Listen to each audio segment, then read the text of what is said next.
I knew one or two guys in my mind from memory who did that type of work. But to me, they weren't cutting it. They didn't have the chops. I took a walk at lunchtime one day, but there was a big comic book store on 58th Street. It had a lot of stuff. And I stood in front of that wall of comics, and there was many dozens of them there. And I just stared at the wall, and I was almost in a panic mode at this time. I was feeling a lot of pressure to do a good job. It was the first album I was doing from scratch, like I said. The one I did before, I had photographs. I just kind of designed. But this, I had to think and use my brain and show people that I was a good guy with concepts. And then I see this comic called Creepy, and I had a painting of this robot, and I loved the quality of it. And I loved the feeling that the guy evoked. It was not only his ability to paint it, but his ability to bring emotion to the painting. And I thought that was great. I thought that was key.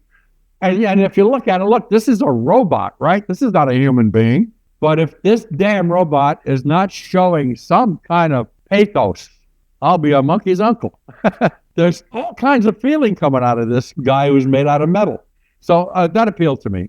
So I bought the thing. I brought it back to the agency. I sat at my desk. I opened it up, and I'm looking for a credit. Now, I can't read his signature on the front. I don't know what the hell that says. You know, he made the K's really odd. He's got Ken Kelly, 2 K's. I don't know what's going on. So I look inside where usually they'll have credit. And it didn't say cover art by anybody. So I found the art director of the magazine. And I call up Warren Publishing, and I get this guy, whatever his name was. And I said, how you doing? I like this creepy album cover, and I like that art. And I have a project, and I want to hire this artist for the project. And he says to me, oh, yeah, I represent him. Now, obviously, he's lying to me because he wants a piece of the action. I said, you do not represent him. Give me his goddamn phone number. So he broke down, and he did. I get Ken's phone number. I call him up, and I said, can you bring some of your other work? Because the album cover I'm designing has people on it, not robots. You have to be pretty good capturing their likenesses. It has to look like that. So bring stuff in, show me other work, show me people. So I brought in a bunch of his paintings, and I was absolutely convinced that he could do this job.